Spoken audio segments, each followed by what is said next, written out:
Hi guys, back again. Today I've decided to, I've dropped the one water tank and insulated that, and I'm going to drop the wastewater and put some insulation on that. Now, although they say because the water tank holds such a large volume of water, it doesn't freeze as easily. Obviously, if you're stationary for any length of time in prolonged cold conditions, it will start to freeze up. Now, I was thinking of putting a heat pad on it, but I'm not really going to any countries at the moment in the winter with any extreme temperatures. It's just basically, if I do decide to go up to Scotland in the winter, that little bit of insulation will help protect the tanks. Obviously, I've also got to insulate the water inlet and outlet pipes, but I'll just show you what I've done and what I've used. Now then, this is the insulation that I've used.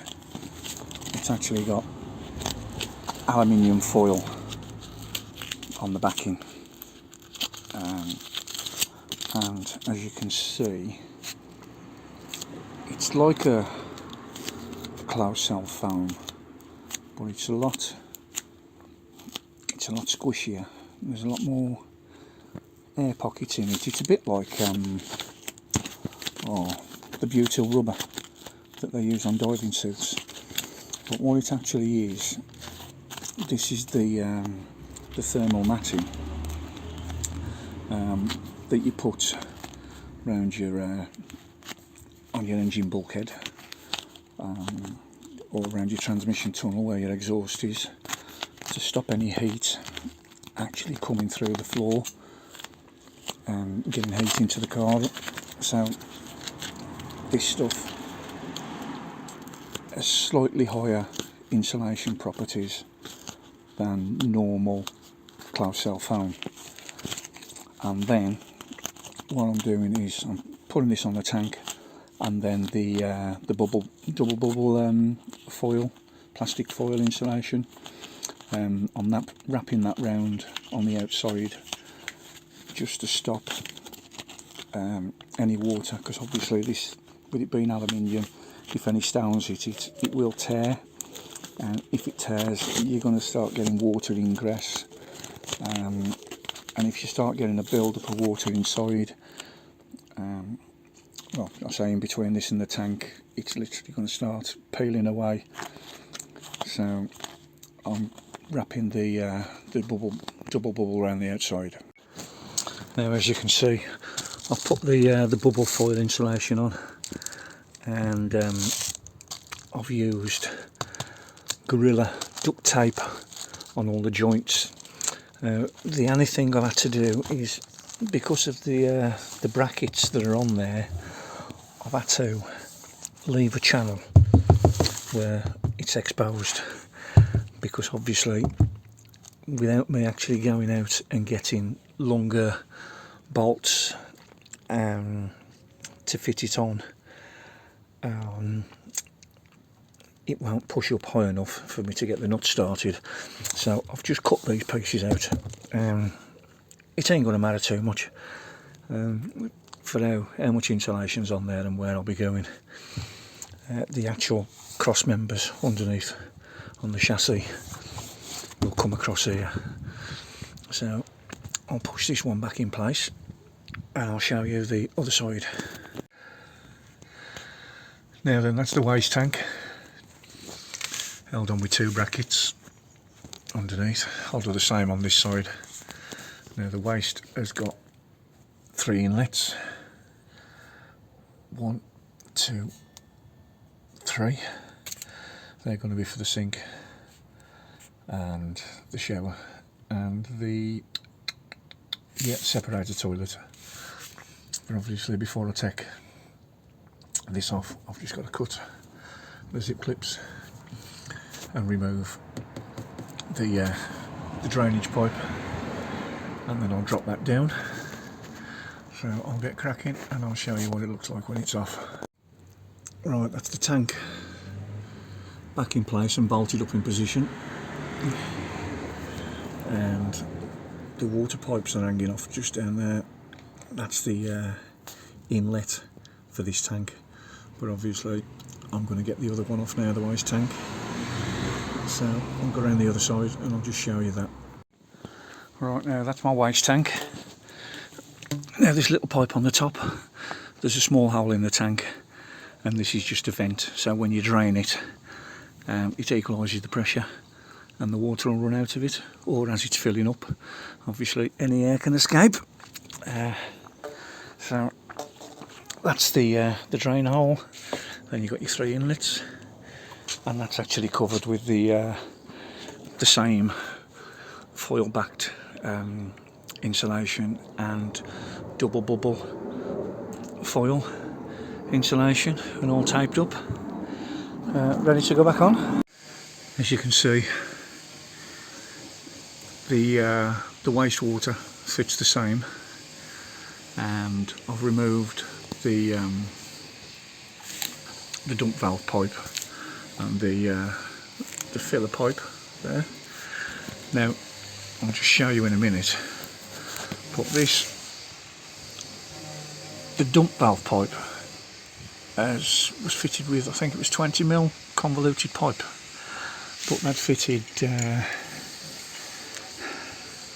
Jubilee clips. Now if you use a Jubilee clip on that, it doesn't pull up properly. I'll show you what it actually does and what type of clips you're supposed to use. You only use the Jubilee clips on like the infill, which is the solid plastic pipe. So I've disconnected those wires hanging down there. That's the wastewater level sensor. So I've disconnected those, and I'll just show you the tank with it all wrapped up, ready to fit back on.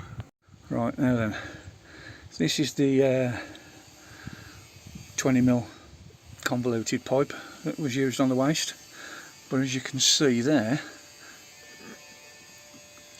that's where it's been clamped on with a Jubilee clip. So it hasn't actually been clamped up properly.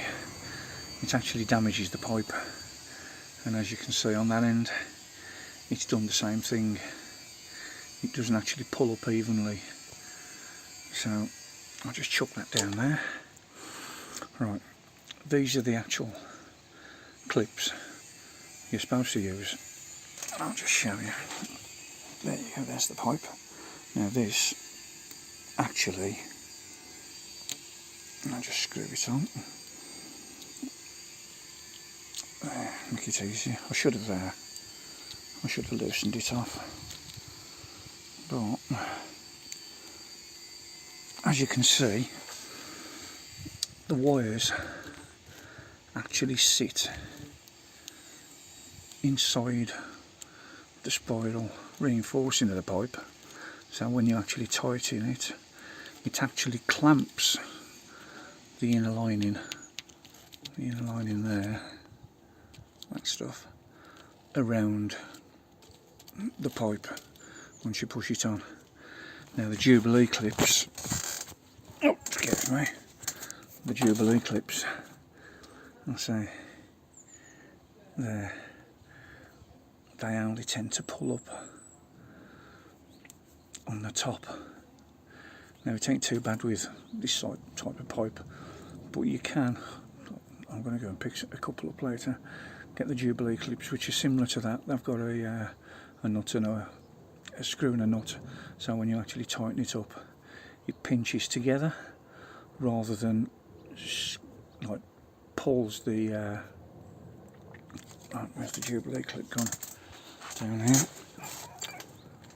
See the Jubilee clip there, when you tighten that, there's a little thread, and it actually grips into these little grooves there, so it basically just starts to pull in to there. So it's mainly the top where all the pressure is, so you're better off getting the proper clips. I say you can use these, it will do, but you're better off getting the other clips. So there you go. Right, now then, as you can see, the pipes for the shower have been put on, shower drains and insulated. The wastewater tank is in situ. The waste drain tank has been fitted and insulated.